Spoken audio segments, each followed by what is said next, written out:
before we get to that, though, let's continue our previews of the AAC. You want to go right into Boardman next, since I think new coach and coach Seth Antram and all the things that he's going to do with this program moving forward?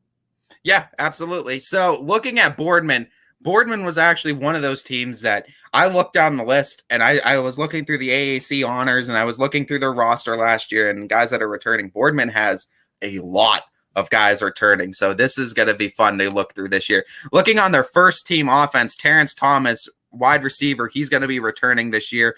He was dynamic last year. He's going to be another great receiver this year. Committed to Purdue, too, by the way. Yeah. That doesn't hurt your cause. You have a Boilermaker patch on your... Exactly. Before the season starts, too. Before your senior year starts, you're already committed. That's going to be great. I mean, also looking at it, Joseph Farah, offensive lineman returning. Cam Thompson, another wide receiver returning. Those both made second team all offense. Again, another receiver. So, I mean, Boardman, two returning receivers that both made first team, second team receivers. That's coming back. You got an offensive lineman returning. Then you got defensively, and Jake Powell is going to be Jake Powell is one of the departures in the defensive line. Sean O'Horo, the defensive back, is going to be returning first team defense last year. And then Anthony Hightower, another defensive back on second team defense, is going to be returning. So you're looking at Boardman. A lot of the guys that they had win honors last year are coming back, with the exception of one. So you think about, like, last year, probably disappointing a little bit for Boardman standards. Yeah. Then you look at their honors and say, man, they had the talent. They just needed the experience a little bit, and now they have it.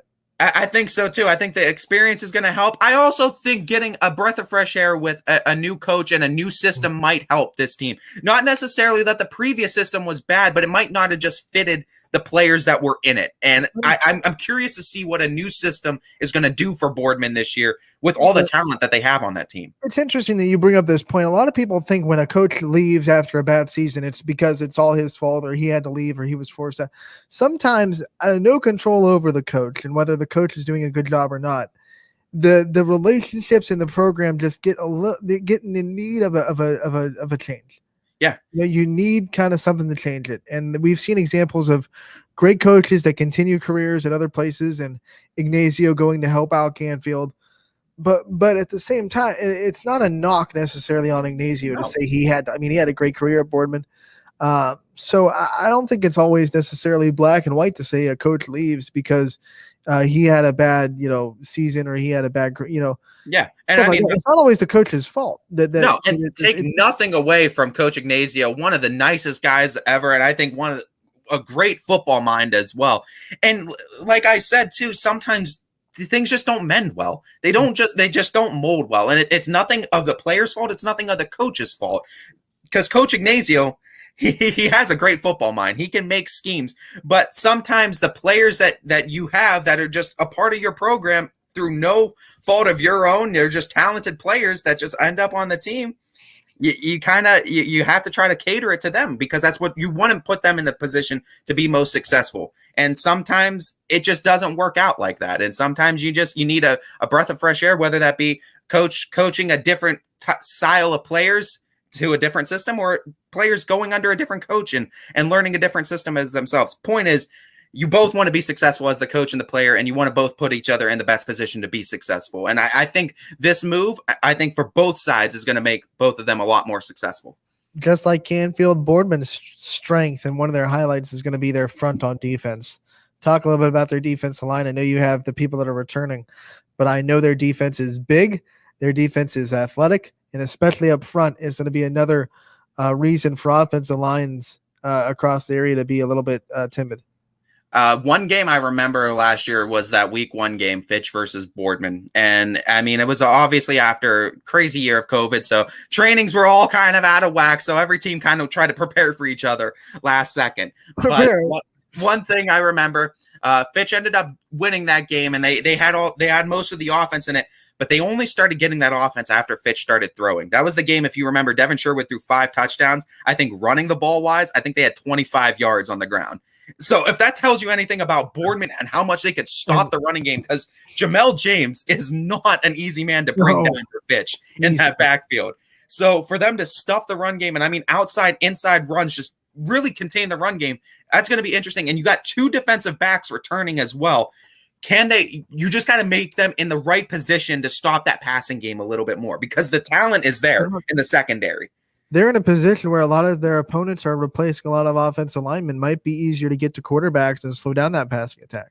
Exactly. And I mean, you saw too down the list, not just Fitch, but every team losing offensive line talent. Obviously, you got to replace that too. Some teams are going to have an easier time than others, but this is going to be a tear for Boardman then if they see, oh my God, there's this first team offensive lineman that's gone. This one's gone. This one's gone.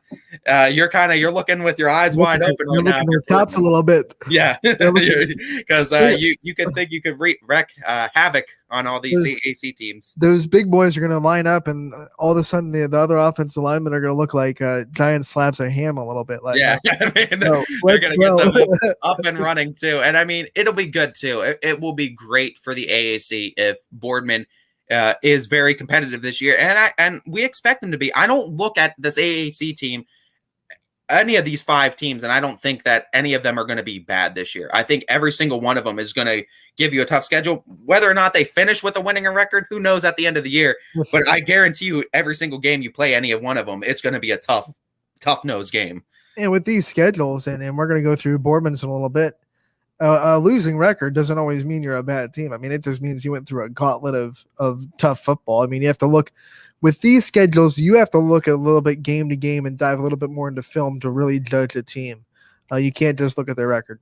And if you want a perfect example of this, and I've defended them all last year, Cheney last year had a losing record, but I've said it time and time again, Cheney was not a bad football team last year. If you look at their losses, lost by less than a touchdown to Fitch, lost by less than 3 points to Howland, like losses that weren't bad losses at all. I mean, yeah, is any loss a good loss? Whatever. But you know what I mean? They were competitive up until the end of every one of those games against big name teams too. So this is a team that I thought is going to be coming back. And it's the same thing, I think, Boardman wise. And it's not a team that you could count out. You can't look at last year's record and automatically assume that's what you're expecting this year, especially with everything that happened last year. Last year was a blur for me. And I mean, yeah, you want to try to look at it and compare things, but I mean, last year's football schedule, nobody was really prepared. And some teams got dealt a worse hand than others. And remember, there were some teams that had new opponents on the fly because, hey, this team, has a COVID thing. We can't play them next week. We gotta replace our schedule. Yeah. There were some teams that you had like 2 days to prepare for. Good luck, roll the dice. Yeah. And just kind of put your best foot forward. And it's not trying to give any team excuse, of course, because every team had to go through it. But we know for sure certain teams got dealt a worse hand last year than others. And that's just a matter of the fact. Let's go through Boardman's schedule as we wrap up the 12 to 1 hour. Absolutely. So the 2 big games before we go through their schedule that I highlighted, their one game, August 27th at Cheney, is the one I highlighted. I think that's going to be a great game because I think these are both 2 teams that, we talked about, had a little bit of a losing record last year, didn't play as well as they wanted to, but have a lot of talent on their teams. This is going to be a big game, I think, because these are 2 teams trying to prove themselves out there on the field this year. As I'm going to say, it's 2 teams right off the bat that have a lot to prove. And whoever wins that game might have a foothold of a winning record. And whoever loses that game might be, looking down a dark, deep tunnel of a tough schedule saying, well, we better dig ourselves out of it. And not to mention the type of play that both these teams running quarterback style is they like to break out of the pocket a lot and run the ball. You're going to see a lot of running in this game by these 2 teams. And it's going to be a lot of old school hard nose, beat them up in the line and try to win it in the trenches. So a lot of these quarterbacks for both teams, improvised football, backyard football is the new term that's going around with some of the quarterbacks we see in the professional scene. So we're going to see a lot of that with Cheney and Boardman, a lot of improvised backyard football.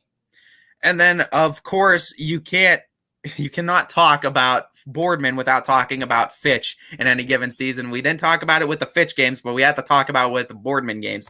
That October 15th versus Fitch, it's a big game every single year. This year, it's going to be held in the middle of the season, closer towards the end. Last year, we know that was week 1 of the year, but Fitch and Boardman this time, it's going to be I believe, at Boardman. Yep. So at Boardman, and it's going to be a good game under Boardman, and chance to upset their big rivals at home.